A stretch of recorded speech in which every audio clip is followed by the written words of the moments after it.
guys, this is Forest Fish Tanks back with another video. Today I'm going to be doing a video on the mosquitofish and how to take care of them. So the first thing you got to know is that these guys, they're pretty small. They probably won't get much bigger, about 3 inches. I have about 4 in here because they are schooling fish.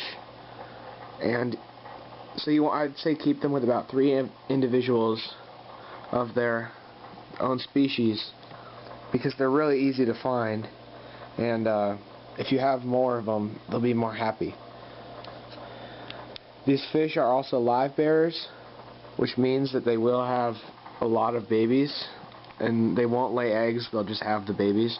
But if you're worried about them having too many babies, they will eat most of them, and most of them, the babies won't survive anyways, so it's not the worst thing ever.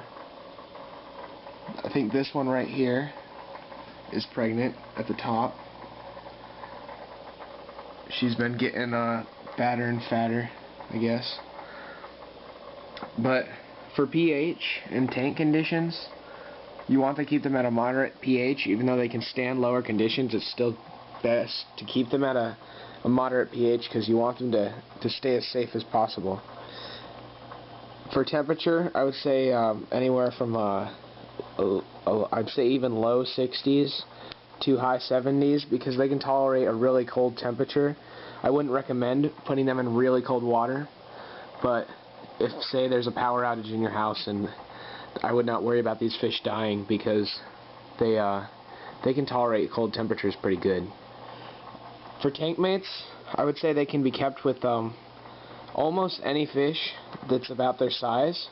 So in here, right here, I have a shiners, and everyone knows that I have chubs, and there's my bullhead is back here, and I have darters in here with them.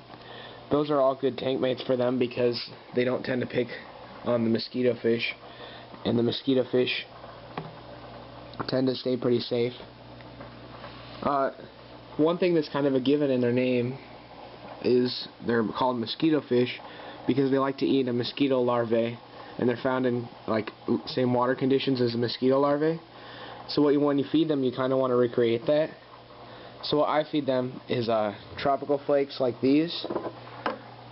This is a Tetramin brand, but really any brand will do. Any flakes that will end up sinking after a little while, because although they'll pick at the surface for their food, they like the food when it sinks to the bottom, because they can pick at it. And they are a lot like cichlids in the fact that they chew up their food and spit it out, and then the other fish might eat it. But they tend to stay pretty safe, and they don't ever bother any other fish, except for sometimes they like to be a little fin nippy, and they nip at the fins of. You can tell this shiner right here is a good example. They only nip at the smaller fish, but this shiner's tail is kind of messed up, and this chub's tail is a little messed up. But they don't ever do too much damage to them. So the fish tend to stay pretty safe from the mosquito fish. They don't ever do much damage. And that's pretty much it. So I'd say, to recap, I would say don't put them with fish that are too big or too dangerous. They might have babies, so do expect that if you're going to keep them. They are very easy to catch if you want to catch one. And for feeding, you want to try to recreate what they eat in the wild as close as possible. So thanks for watching, and see you in the next video.